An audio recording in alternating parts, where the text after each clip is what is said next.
it's interesting because technology is around us, and often we are really not aware of how fast it's moved and it's influencing our lives. Yeah? So most of us have apps on our phones, we've got smart keys now for our cars, but we take it as the absolute norm. But if I look back 25, 30 years and where we were, it's quite astounding the change that has happened. And a story I like to share is one with my children back in around 2010. They were very young, and we were in an art shop in Brussels, and they saw an old dial-type phone, and I thought it would be entertaining to ask them, did they know what it was? They couldn't guess it was a phone, but they finally got there, and I thought it would be interesting to ask them, well, how do you think it works? And they stood there, both of them, puzzled, talking around this dial phone, and in the end, my son, who was the older at the time, he was 6 years old, he picked up the phone and started to press the buttons.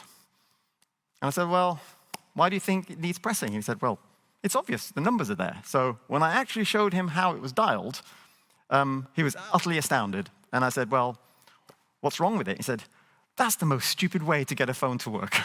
So it's interesting that, we talk about 25, 30 years, and in that time, we have people who don't even recognize or appreciate the shift in technology from where we were, and actually what used to be looks completely ridiculous, and you look back and you think, well, how could we have possibly carried on like that? So we now use our phones. They run our lives. So if you think of it in the context of most of us have, we can even pay with our phone. We can track the front doorbell if somebody rings it and we're the other side of the world. Our solar panels can tell us if there's a problem. There's a lot of things that we can do with our phones, but how much do we actually apply some of that at work? We're still stuck with PCs, and we're still stuck with machines that are not movable, not mobile. So if you imagine a world, particularly now with the pandemic, where we've seen the capability to work remote, where actually you have individuals walking on the plants with tablets, with phones, and being able to effectively control the plant. Why would you need a control room? If you really wanted to have ambition, you could say, hey, wouldn't it be great? We could all sit on a beach in Aruba, and we could basically watch our plants and control them from there. But the reality is somewhere in between. The concept of autonomous plants is a very challenging one for all sorts of reasons, whether they be environmental, whether they be safety. Yeah, people also need confidence and real trust in the technology.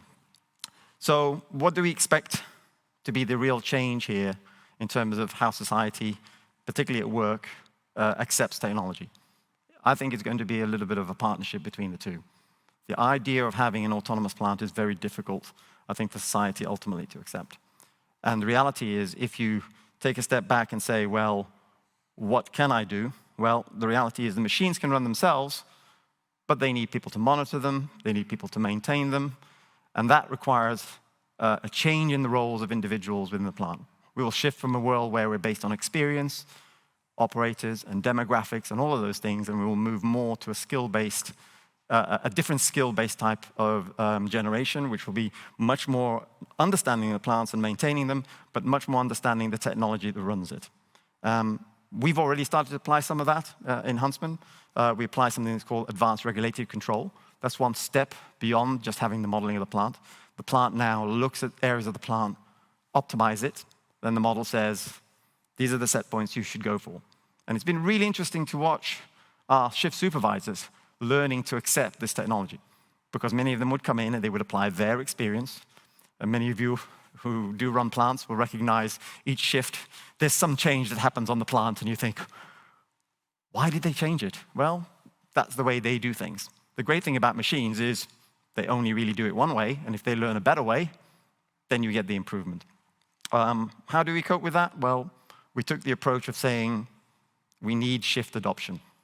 So the measure of shift adoption is very much driven by giving responsibility within one of the shifts to get them to recognize the value, get them engaged in the depth of how the technology works, and then to really roll it out, and then create a partnership between the model, the machine, and the actual shift supervisors.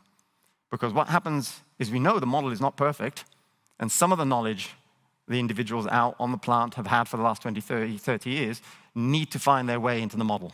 And no process engineer or data engineer in the background is ever truly going to capture everything, all the little nuances. And what we've actually seen is two things that have happened. We've seen an actual rise in the adoption, and we've seen an increase in the accuracy of the model.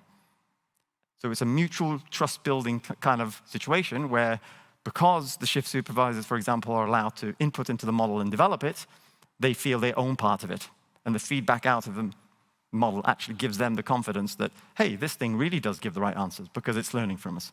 So it's a fundamental change in the relationship between human beings and machines.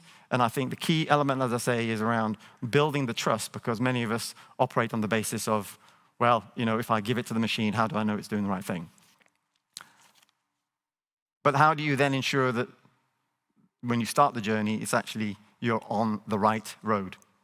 And technology moves incredibly quickly. I can tell you, we've been doing this now for 3 years, and it's incredibly difficult to identify, well, what's the right choice here? Because there are a multitude of options in terms of the type of technology and software that you would apply. And you want to start a journey that allows you to reach a point in the future where you're not having to undo an enormous amount of work in terms of building models and sort of the digital future. How have we done that? I genuinely believe that the only way you do that is having a global advanced analytics team, and that's something that we built 2-3 years ago. And then to have that have a very close relationship. It has to have a very, very close relationship with the global IT organization of your company. Because with modern technology moving so quickly, upgrades, changes in technology, obsoleteness, if you don't have a clear pathway, the danger is you start and you come to a grinding halt when you lose the opportunity. I want to tell one quick other anecdote, because I think it tells me where the future is ultimately for technology like this in our plants. I visited BMW, one of our key customers, a couple of years ago. I don't know how many of you actually visited the factory in Munich, but it is astounding. For those who've been there, you know what I'm talking about, where effectively it is run by robots. I think only the engines are built by human beings.